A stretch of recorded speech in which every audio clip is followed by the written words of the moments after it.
tey nag ñu daje ci commune Patte d'Oie kan moo ñu fi indi tey l'homme des grands événements taalibe Serigne Saliou Mbacké bu mag bi di Assane Ndiaye borom Baol production nga xam ne tey sunu borom def na ma ànd ak moom ci présentation drapeau bu ne mu bokk ci jeunes yi nga xamante ni que réew mi yaakaar nañu leen à travers son savoir-faire à travers xam gi mu xam lan mooy le sens de la responsabilité kon balaa ñoo tàmbali rek may ñaan ko fi toog daf leen a jël bërki démb ci accident bu tragique boo xam ne tey dal na ci xolu presse bi yëpp xanaa balaa ñu yegg rek ñu defal leen 1 minute de silence ñaanal leen suñu borom xaral leen aljana.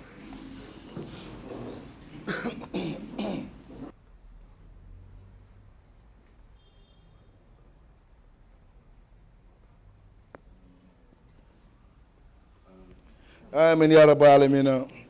bu ñëwee ba dugg ci commune Parcelles def na li ko war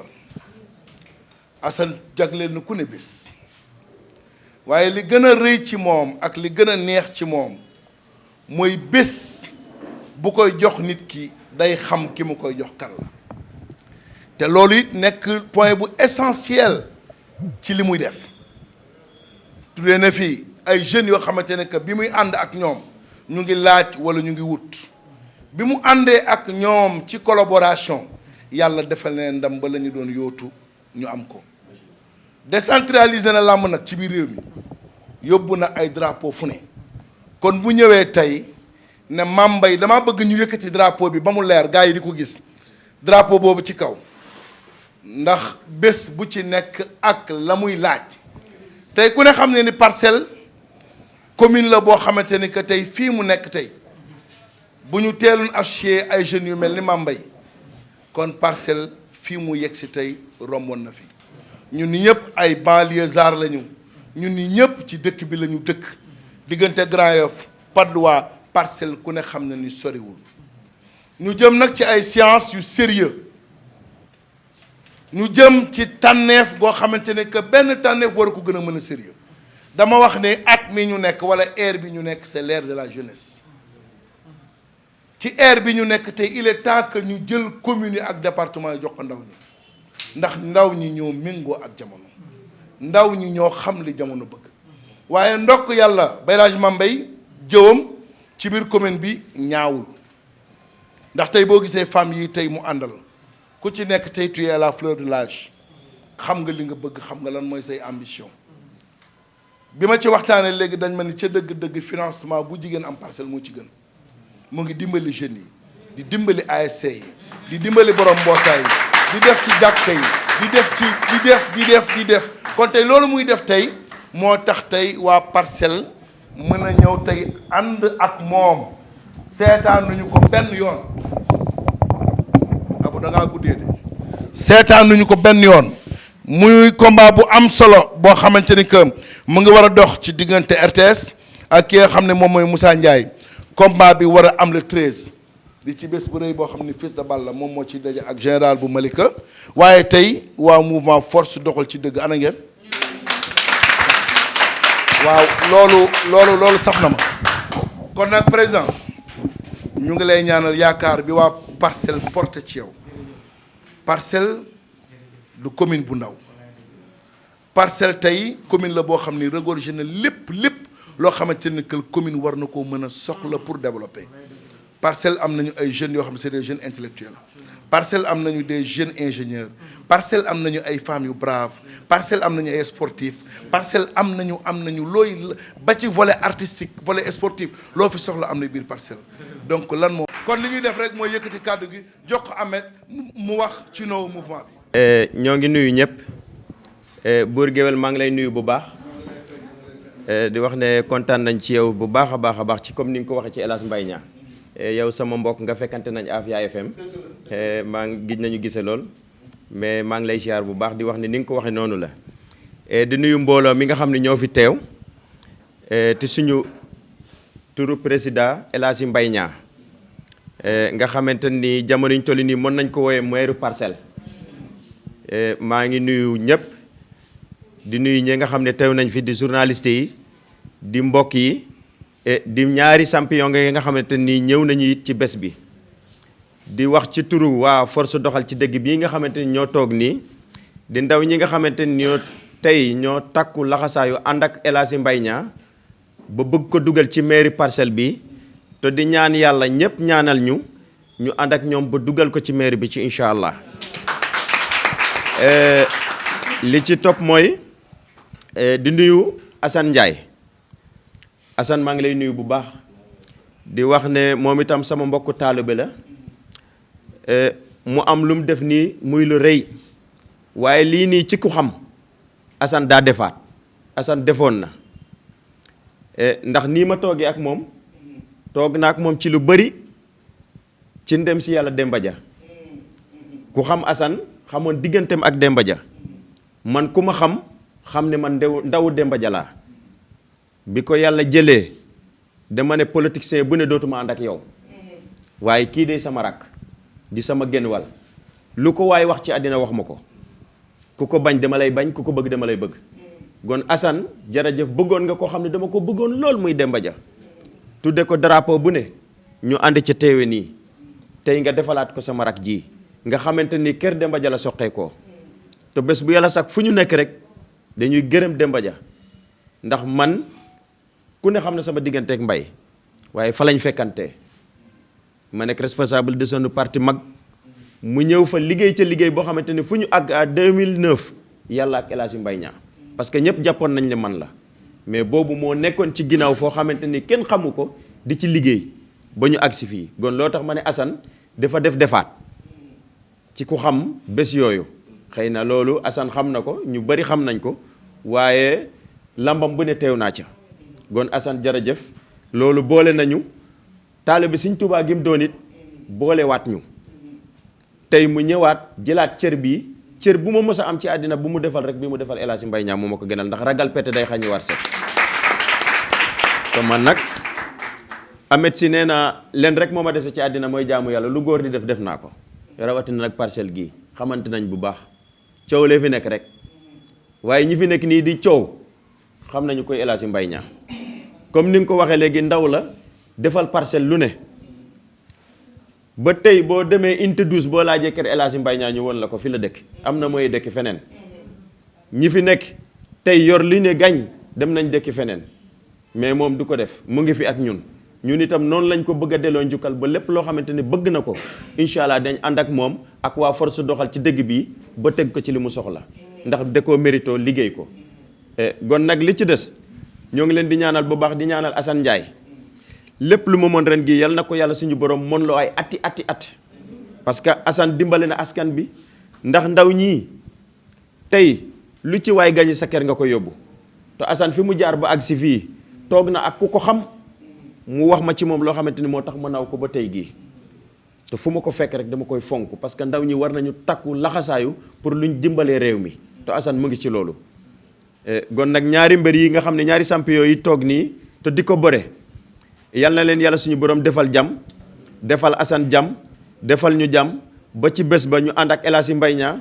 ngeen ñëw bëre ko ci fair play képp ku yàlla may ndam ngeen xam ne ndam mi gënul Sénégal képp ku am leneen safaan ba it nga xam ne loolu mooy ànd parce que kat bëre noonu la da ngay làmb tey nga daj làmb suba doo daj waaye lépp lu ci am rek yal na yàlla suñu borom def ci ndam defal ñu ko suñu leader bi di El Hadji Mbaye Niang defal ko Assane Ndiaye yëpp ñeen ñi nga xam ne teew ngeen ci saal bi it yàlla defal leen jàmm ba bés bi asalaamaaleykum wa rahmatulahi taala wa barakaatu. di sant yàlla bu baax di julli ci yonent bi di gërëm suñu ñaari waajur ñoo ngi sant Serigne Touba bu wér di nuyu El Hadji Mbaye Niang di nuyu ñaari champion yi di nuyu képp koo xam ne yaa ngi si jataay bi di nuyu waa Parcelles sa waay wax na ko sànq di ñaanal suñu xarit Demba Dia di ñaan ci barki Serigne Touba yàlla yërëm ko xare ko àjjana ñu ngi jaare ñëpp nag di nuyu jël nuyoo Parcelles bi yëpp nag teg ko loxol sëñ Dame Jonn ñu koy wax Dame bu Bawol production maa ngi koy jaar bu baax boo gisee li am moom moo ko waral moo ma xamale ak Mbaye Niang wax ma ci moom lu rafet wax ma ci moom avenir boo xam ne suñ ko jàppalee mu dem man na ko nag yow koo ma téeloo dinaa ko téye si kàttanu yàlla di wax waa Parcelles kii xale la boo xam ne comme li buur wax rek ndaw mooy mujje ëllëg te xele bu loxoom setee mu mën a bokk ak mag ñi donc li nga bëgg yaa ko xam ci Parcelles yàlla na ci yàlla taxawu yàlla jàppale la ci ñu ngi ñaan yàlla bu ñu fiy ñëwaat déwén mu nekk drapeau boo xam ne maire lay doon ñu ànd feete ko xam nga te ci kàttanu yàlla di nga xam ne jàppante nga ak ay gor te bis bi ñu la jox su suurbaa di nga xam ne la Thérèse du ay caaxaan la Thérèse fonk nañ ko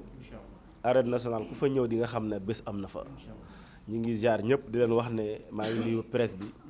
waa Bawal TV ñoom buur xam nga ñëpp daal ku lim jum Dakaractu lépp lu ma nekk rek ñoom ñu ngi ci ñoom mag maa ngi leen di siyaar bu baax di gërëm presse bi yëpp kenn amul seen fay lu fi lëndëm lépp ñoom ñoo koy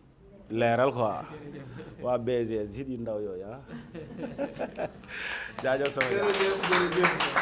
waaye nag ki ma yëkkati kàddu gi nag fas yéene koo jox Assane balaa may wax ci moom dara wolof dane ku wal mburu tuddub dëkk te saa bu géwél solo dem kër giir dana koy teral ba noppi balaa maa wax ci président dara ay militant day ñëw fi teral ma ba noppi moom mu teral ma soog a continuer gaa yi wala ngeen fay caméra yi waaye tàcc leen loolu mu gaaw na gaaw Ahmed kon ki may bëgg a jox kàddu gi damay wax ni yéen waa Parcelles góorgóorlu leen dem bindu ji inscrire ji tee kayit yi ba bu bés baa ñu ànd massivement jox ko la majorité absolue ànd ak moom jox ko suñuy carte teg ko ci bopp commune bi ndax les Parcelles soxla mu mën nekk liggéey président à vous la parole. di suñ borom subhaanahu wa taala bu baax di julli ci yonentam bu tedd bi di gërëm suñu kilifa diine yi di jël nuyoo bi di ko teg ci loxo Serigne Aboubacar Sy Mansour di ko jël di ko teg ci loxo sëñ Muntaxa Mbàkke suñu soppe ba di ko jël di ko teg ci loxo waa kër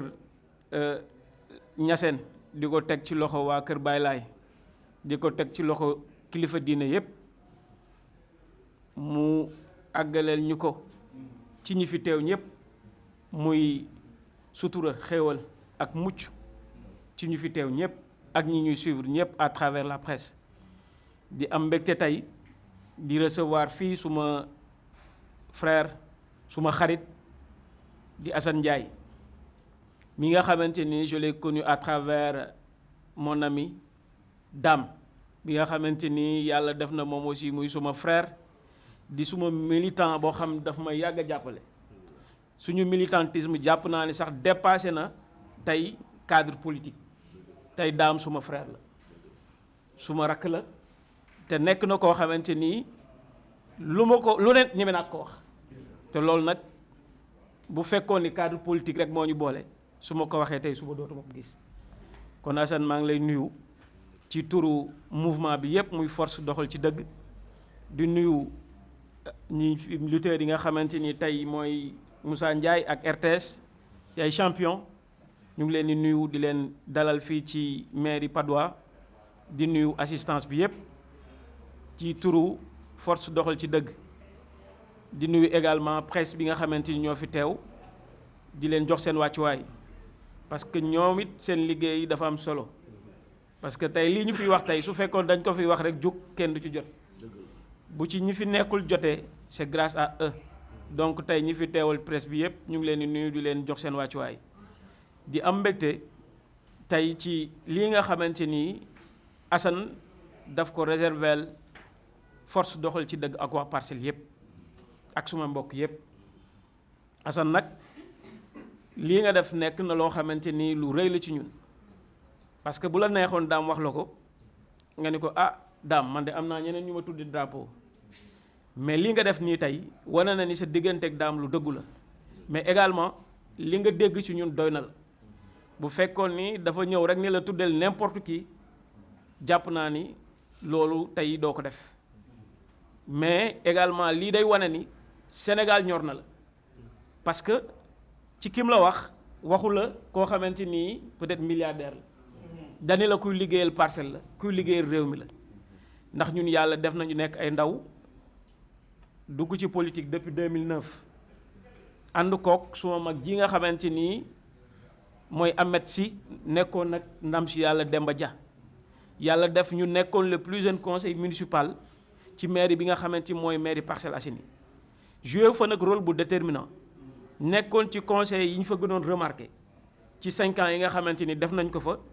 jàppale ñi nga xamante ni ñooy ndaw ñi ci lu bëree bëri ci étudiants yi ak jeunes yi dans le cadre de leur formation dans le cadre de leur insertion mais dans le cadre aussi de l'accompagnement des jeunes yàlla def bi ñu jugee ci suñu mandat conseil municipal ñu nekk agent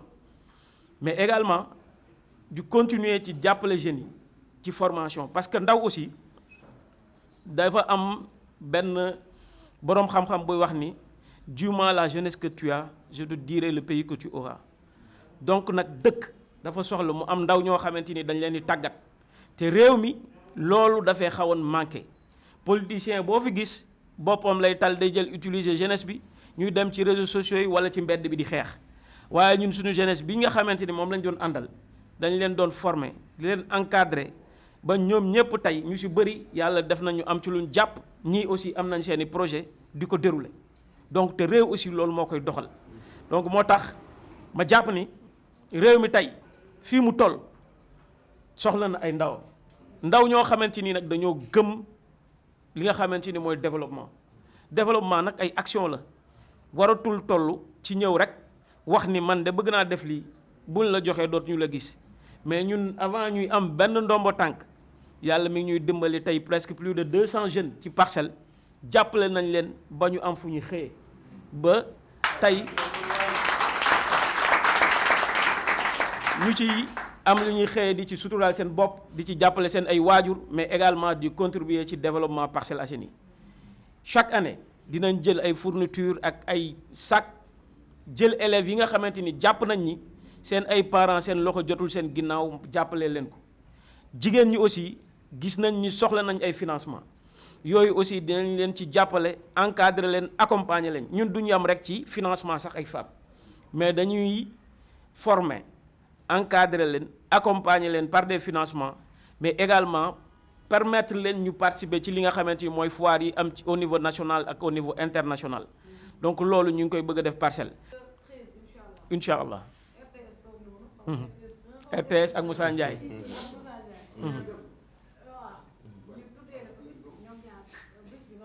waaw dëgg la dëgg la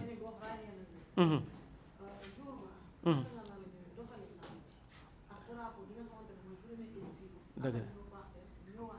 dëgg la merci merci merci ci loolu laa doon ñëw am na solo nga ñëw ci question boobu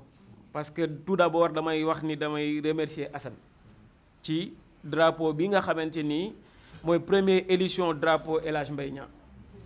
mu nekk combat bu mag Moussa mii ñun dañ koy suivre ak ki nga xamante ni mooy RTS ñoom ñëpp xam nañ leen ci làmb ji ñu ay lutteurs yu mag bés boobu nag buñ ko jëlee drapeau boobu jagleel ñu ko Assane nga xam ni Mbaye am nay mbokk am nay militant de di nga xam ni fi nga laal baax na de insha allahu rabbi te daam mii de sa xarit bu nee la Mbaye la ñuy jox drapeau bi jàppal ni insha allahu rabbi jour boobu du ma ni di nga gis loo mësul gis de waaye di nga gis loo xamante nii di nga ni man de dàpp naa ne yi ma doon gis bii moom benn la ci yi ma daan gis insha allahu rabbi waaw ñun liñ ciy wax nag mooy ñu ngi siy woo parcelles yëpp ñu ngi siy woo parcelles yëpp di ci woo également suñu xarit yëpp di ci woo suñu mbokk yëpp duñ ci woo suñu militants yëpp plus particulièrement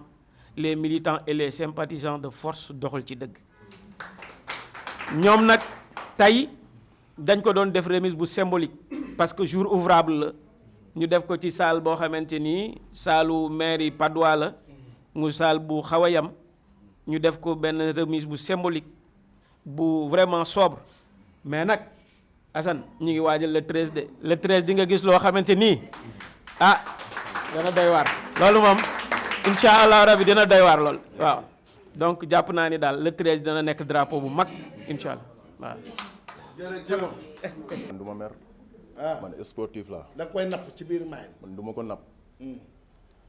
man kii taxumaa jóg. billaahi wallaahi taala. général Malika bi am grand combat bi. na nga ko laaj. lu ma koy laaj. man ak moom dañuy tase ci àll bi di bëre. kon nag kii taxumaa jóg. ah waaw mais saa waay yow saa waay nag gis nga nag saa yi nag gis nga waxi xam nga lamb xam nga micro yi tamit dafa neex de est-ce que du waxi nappaate bés ba ma lay laaj nga mënoo pour yàlla ko dogal. dugal Fatick ba Diofior. ba Fimela. jaar coom bi nga taxaw foofu naan kan mooy RTS Léona. tout tànk yi laa la wax. ñoo lay wax kii mooy RTS Léona. combat bi ci àll ba la ma fekk Gandiaye. ci lamb Gandiaye bi. fa la ma fekk ñu woo ma naa am nga combat ma ñëw. kon bu nekku doon bu ñu jël woon sama licence bi bu ñu waxee combat bi suba sax damay bëre ñëw bëre combat bi demaat. mais dina daj lu metti moom neex na xari moom. kii taxumaa jóg kii ñaata drapeau la am laaj ko. Moussa ñaata drapeau nga. gannaaw ba ñu sant yàlla jur seen bi sant suñu ñaari waajur. Moussa ñaata drapeau nga. kii man ak moom làmb moo ñu boole. waaw li muy wax nag maa ngi koy dégg bu baax maa ngi koy ñaanal jàmm ba bis ba incha allah. da nga jàpp ne da lay napp day nappaate. non bañ yegg si rek bu soobee yàlla. Moussa waxi tàppet yooyu bañ yegg ci mooy lan tamit. waaw bañ yegg si rek incha allahu rabbi dégg nga li mu wax dégg naa li mu wax mbooloo mi dégg nañ li mu wax. yàlla baax na yàlla may jàmm ak salaam fekkee ak tal ba bis ba wala 13 incha allahu rabbi. RTS. waa ji nee na waa ji kii mooy RTS. Léona. RTS bu Léona. boo ci teg Léona nee na wax ji jaru ko moom jëfkat la du waxkat. moom bi may ñëw fii ci bunt bi la commencé di wax di vidéo lu mu la doon wax. di naan kii mooy RTS kii laay bëre. loolu du yëfu góor. mel ni ko la xeeb. déglu ma rek. loolu moom nag toog ma toog rek ba jour ba 13. incha allah rabi. kii xamuñu ko fenn. kii bu wàccoon adresse Senghor. bu duggee adresse Senghor dañuy wax kan mooy kan. déglu ma rek man da nga may déglu man bu ma wàccee adresse Senghor laa la wax. bu ma wàccee adresse Senghor laa la wax. bu ma njuubee njuubaat. benn booy ma lay wax ne kii mooy RTS. kii fan la toj. fan la toj. kii musuma kaa gis. te bu waxee diggante ak yàlla dégg na sama tur. dégg na RTS bu lew na kii musuma kaa tëgg bët te musuma dégg turam Serigne Ndiaye 2 bu nekk Fass laa xam. kii Moussa Ndiaye boo ko laaj tase ci àll bi waa du kii. billaay du kii. Moussa ñu bàyyi la nga nuyoo. waaw gannaaw bu ñu sant yàlla julli si yonent bi sant suñu ñaari waajur. waaw ñu ngi sant Serigne Touba Mbacke bu wér a wér di beral nuyoo suñu wasila Serigne Sidi Mbacke alxuraan borom Daaru Salaam ak Gaawaan di ko ñaanal mu yàgg fi loolu te ànd ak wér. di ñaanal RTS jàmm di leen ko ñaanal di ko ñaanal fi ñu tuddee drapeau bi di ko ñaanal moom mi tëgg làmb ji di la ko ñaanal yow buur ba bis ba ma zappe télé bi incha allahu rabi. zappe télé ba. day xaar. waay non gis nga Assane Ndiaye xam nga pël yow saytaane nga man saytaane la waaye Assane mii tamit saytaane la ndax moo ëffal ñaari booy yow kii RTS bu lew na xam nga luy zappe télé bi nee na bu bés baa bu fekkoon gars yi di seetaan RTS dana toj télé ba débranché ko zappe la wax moom yéen la wax man RTS 1 la maa ngi ci bunt ba taxaw maa ngi ci arène nationale taxaw billaay wallaay bu ñëwee RTS dama koy dàq bu ñëwee arène nationale dama koy dàq. mais du ñam dara. kii fan lay jaar laaj ñaa ko kii fan lay man xale bu ndaw laa kii moom mag fuuf. yan moom ku dàq xeex. ba dàq kii sañ ñaa taxaw di xeex ak man. bu taxawee di xeex lu ko ciy fekk. barki Rasulullah sañu ko. boo dëggalee sa bopp lamb ji du yàgg incha allahu rabi. loolu yàgg nañ koy dégg. loolu yàgg nañ koy dégg boo dëggalee sa bopp ay yooyu noonu. loolu lii lu affaire signature la. waaw man loolu ma ci xaw a jaaxal lan la Moussa. waa ji dalaa napp da nga koo xool tiit wala lan la. du dara pël boo ñu xoolee xam ne du ñu ruux. waaw dama koy ñaanal jàmm rek. kii dama koy ñaanal jàmm rek dinañ ko ñaanal. ba bis ba incha allahu rabi. ki day xaar. nee na ñi me woo jàkkaarloog moom di xeex ndax boo ko defee da ngay xam moom ndax waxuma ko. kii comédien la. kan mooy comédien. comédien la politicien la day xaanju rek. ki day xaar incha allahu rabi. day xaar bu soobee suñu borom day xaar. Moussa tàggul woo ñi ngay woo. waaw maa ngi woo waa Kër Massar yëpp di si woo suñu waa Igiri di woo 100% Kër Massar ama di beral nuyoo suñu wasila suñu baay suñu yaakaar àdduna ak alaaxira Serigne Sidi Mbacke alxuraan ñu ngi ko siy woo bu baax a baax a baax di si woo bépp leader politique bu nekk Kër Massar ñu ngi siy woo monsieur le maire Tafa Meng ak raxam Ngóor ñu ngi leen siy woo bu baax a baax ñu jàpp si làmb ji Père Aldo di si woo waa Kër Massar but ba but bàyyiwuñ kenn waaw Mame Mbaye Niang ñu ngi koy woo bu baax ci drapeau bi moo ko moom incha allahu rabbi te bu soobee suñu borom dinañ la ko indil incha allah yàlla na yàlla doole jàmm force doxal ci dëgg la ñu wax teetu Mame Mbaye Niang yi daa war a bari nag ndax dañoo war a mobiliser RTS looy tàggoog looy wax sa mbokk yi il faut que le séeréer bismillah mën naa wax séeréer ah bu la neex waaw ino ko nopp waaw maxey simna fog séeréer fop ñaawlo Fatick Sine Saloum sante a nuun siyaare a nuun o pog nuun RTS lewna ten jegu combat le 13 no took Serigne Ndiaye xeɗan ndam no drapeau les spécial mais xeɗano roog o yaal oxe andoona yee ten jegu tout yasam roog o yaal oxe a ci am ndam naaga i maa ngi siyaare ñëpp ñi fi teew yëpp ah Assane Ndiaye promoteur maa ngi koy ñaanal jàmm di ñaanal ñëpp jàmm di woo mbokk séeréer yi yëpp bàyyiwuma kenn ak Ngor fi ma jógee moom drapeau bi drapeau spécial bi waa Ngor ñoo ko moom sama mbokk dañ ma sas wax ne drapeau bi